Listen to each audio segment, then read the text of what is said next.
ధరలకు అనుగుణంగా అంగన్వాడీలకు వేతనాలు పెంచాలని డిమాండ్ చేస్తూ సమ్మె చేస్తున్న అంగన్వాడీలు తమ ఉద్యమాన్ని ఉద్రిక్తం చేశారు. శనివారం కాకినాడ నగరంలో అంగన్వాడీలు ప్రజా సంఘాల ఆధ్వర్యంలో ఇంద్రపాలెం లాకుల వద్ద రాస్తారోకో నిర్వహించి నిరసన తెలిపారు. ఈ సందర్భంగా సిఐటియు జిల్లా అధ్యక్షులు దువ్వా శేషబాబ్జీ, రైతు సంఘ జిల్లా అధ్యక్షులు తిరుమలశెట్టి నాగేశ్వరరావు, ఏఐసిసిటియు రాష్ట్ర కార్యదర్శి గొడుగు సత్యనారాయణ, ఐద్వా రాష్ట్ర ఉపాధ్యక్షురాలు చెక్కా రమణీలు మాట్లాడుతూ అంగన్వాడీ వేతనాలు పెంచాలనేసరికి రాష్ట్ర ప్రభుత్వం వద్ద నిధులు లేవని సాకు చెప్పడం అన్యాయమని అన్నారు.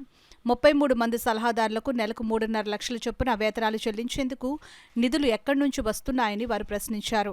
ఈ కార్యక్రమంలో సిఐటియు జిల్లా ప్రధాన కార్యదర్శి చక్కల రాజ్కుమార్, ఆశా వర్కర్స్ యూనియన్ అధ్యక్ష కార్యదర్శులు నర్ల ఈశ్వరి, చంద్రమళ్ల పద్మ, సిఐటియు జిల్లా కోశాధికారి మలకా రమణ, సిఐటియు నగర అధ్యక్షులు పలివేలు వీరబాబు, రూరల్ నాయకులు మేడ్శెట్టి వెంకటరమణ, టి రాజా, ఐద్వా నాయకురాలు భవానీ, మెడికల్ రిప్రజెంటేటివ్ యూనియన్ నాయకులు Swami, Venkanna, GGH sanitation workers union నాయకులు Vijay Kumar, mess workers union నాయకులు కృష్ణ తదితరులు పాల్గొన్నారు. విద్యాశాఖ ఉద్యోగులు సమ్మె చేస్తున్నారు, యూటీఎఫ్ టీచర్స్ సమ్మె చేస్తున్నారు, అంగన్వాడీలు సమ్మె చేస్తున్నారు. నిన్నటిదాకా ఎవరు ఆశా వర్కర్లు సమ్మె చేశారు.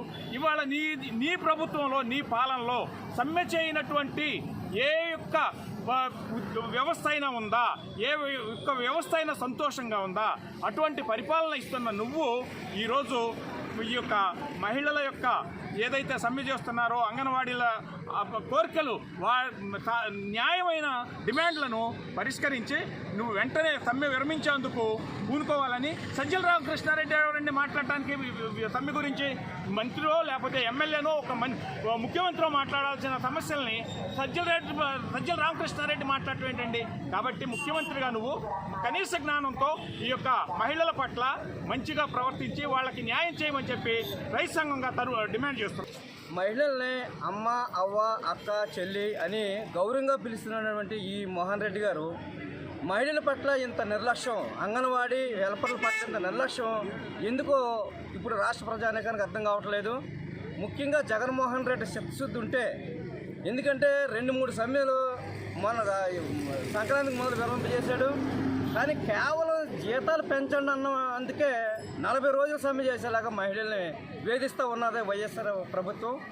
కానీ ఇటువంటి పరిస్థితుల్లో మహిళలను గౌరవించి వారి డిమాండ్లు పరిష్కరించవలసిన ప్రభుత్వం మొండిగా వ్యవహరించడం చాలా సిగ్గుచేటు. మహిళల పట్ల గౌరవంగా ఉన్నటువంటి ఈ ముఖ్యమంత్రి గారు అంగన్వాడీ హెల్పర్ల జీతాలు పెంచి వాళ్ళని మరింత గౌరవంగా చూడాలని మేము ఏఐసిసిటిగా డిమాండ్ చేస్తాం. రాష్ట్ర ప్రభుత్వం బడుగు బలహీన వర్గాల పట్ల, దళితుల పట్ల, బీసీల పట్ల తాము సానుకూలంగా ఉన్నామని చెప్తున్నది. అంబేద్కర్ విగ్రహాన్ని, అతిపెద్ద విగ్రహాన్ని ఆవిష్కరించారు. అతిపెద్ద సంఘమైనటువంటి 106,000 మందితోటి అతిపెద్ద సమ్మె 2001 సంవత్సరం తర్వాత ఆంధ్ర రాష్ట్రంలో ఇదే అతిపెద్ద సమ్మె, ఇదే దీర్ఘకాల సమ్మె. దీని పట్ల ఏంటంటే ఆయన చాలా వ్యతిరేకంగా ఉన్నారు. అంగన్వాడీలు అంటే ఎవరు? సగం మంది పైగా ఎస్సీలు, బీసీలే కదా. అంబేద్కర్ విగ్రహాన్ని ఆవిష్కరించి ఎస్సీలు, బీసీలతో ఉన్నటువంటి వ్యవస్థ మీద నిర్బంధం ప్రయోగించడం ఆయన ఒక చిత్తశుద్ధి అంటూ తెలుస్తాం.